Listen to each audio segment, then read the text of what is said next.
You know, where are they? If they have to rise to the occasion, where are they at the moment before they rise? I'm legitimately wondering this. They have such a low view of men. Yeah, they They're are. talking about men as if they're these impressionable, almost animal-like creatures. I was just not expecting that. And it was really convicting to me just to see, wow, this guy was watching all of us and he was noticing my actions and behavior and he was encouraged by my behavior without me even realizing it. Well, that's not creepy at all. This guy was watching all of us.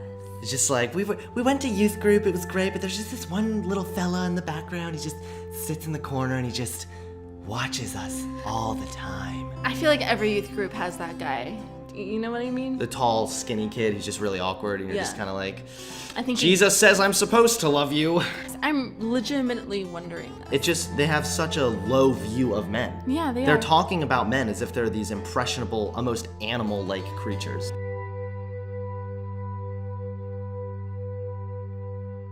I'm legitimately wondering this. They have such a low view of men. Yeah, they are. They're talking about men as if they're these impressionable, almost animal-like creatures. He borrows his grandfather's pants, that guy? Yeah.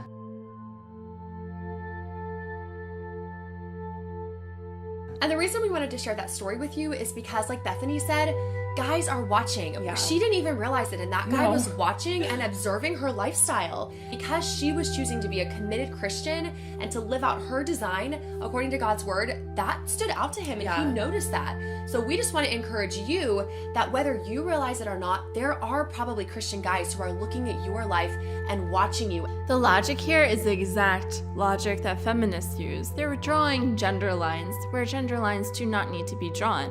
Most of the time he will. I've noticed several times where I'm walking into a grocery store and there'll be a guy or a man there standing, at the door, and I'm like, for sure he's probably not going to open it for me. For sure he's probably not going to open it for me. Not going to open it for me. Do I get it? Does he get it? Like, is he going to be a gentleman? She has such a low view of men also.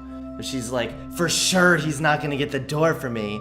There are plenty of men that are raised to be gentlemen. The logic here is the exact logic that feminists use. They're drawing gender lines where gender lines do not need to be drawn.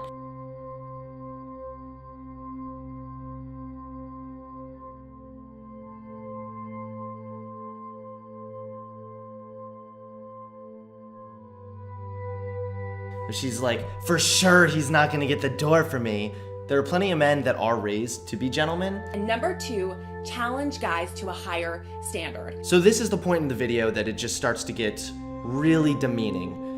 Also, I just want to say it's not really women's job to challenge men to a higher standard. No, Again, that's like complete reverse feminism. It really is. People should be challenging other people to a higher standard. It should not matter at all the gender.